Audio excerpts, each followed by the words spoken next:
ହେଲେ କୁହନା ରାଧାକୁ ବିରହ ଦୁଃଖ ଦେଇ କି ଲାଭ ପାଇଲ। କବିତାର ଶୀର୍ଷକ ହେଲେ କୁହନା। ବାଳୁତ କାଳେ ମାଟି ଖାଇ ମୁଖରେ ସାରା ବ୍ରହ୍ମାଣ୍ଡ ଦେଖେଇଲ, ଲବଣୀକୁ ଚୋରି କର ବୋଲି ଲବଣୀଚର ପ୍ରମାଣ ଦେଲ। ଦୁଷ୍ଟାମୀର ତମେ ସୀମା ଲଙ୍ଘନ କଲ, ବାଲ୍ୟତାରେ ସବୁ ଅସୁର ସଂଘାରୀ ଗୋବର୍ଦ୍ଧନ ଟେକିଲ।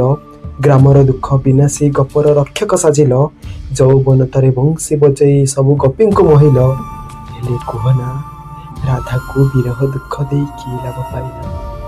ହେଲେ କୁହନା ରାଧାକୁ ବିରହ ଦୁଃଖ ଦେଇ କି ଲାଭ ପାଇଲ। ମଥୁରାପୁର ଯିବା ପାଇଁ ତମେ ଗପ ଛାଡ଼ିଲ, ମଥୁରାପୁର ଯିବା ପାଇଁ ତମେ ଗପ ଛାଡ଼ିଲ। ମାଠୁ ସନ୍ତାନ, ପ୍ରେମଠୁ ପ୍ରେମିକା ଓ ବନ୍ଧୁଠୁ ବନ୍ଧୁତା ଛଡ଼େଇ ନେଲ। ହେଲେ କୁହନା ଯିବା ବେଳେ କୋଉ ବାସୀଙ୍କ ଆଖିରେ ଅଶ୍ରୁ ନେଦେଲ।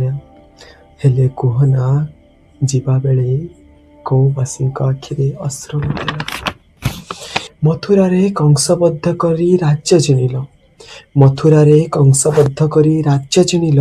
ନିଜ ଜନ୍ମଦାତା ପିତାମାତାଙ୍କୁ ମନ୍ଦିର ମୁକ୍ତି କଲ, ରାଧାକୁ ଛାଡ଼ି ରୁକ୍ମିଣୀଙ୍କୁ ପତ୍ନୀ କଲ। ଠିକ୍ ଅଛି ନାରୀଙ୍କ ସମ୍ମାନ ପାଇଁ ଷୋଳଶ ନାରୀକୁ ଆପଣେଇଲ, ଠିକ୍ ଅଛି ନାରୀଙ୍କ ସମ୍ମାନ ପାଇଁ ଷୋଳଶ ନାରୀକୁ ଆପଣେଇଲ। ହେଲେ କୁହନା ସେ ମୀରାବିଷ ପାନର କି ମୂଲ୍ୟ ଦେଲ। ହେଲେ କୁହନା ସେ ମୀରାବିଷ ପାନର କି ମୂଲ୍ୟ ଦେଲ।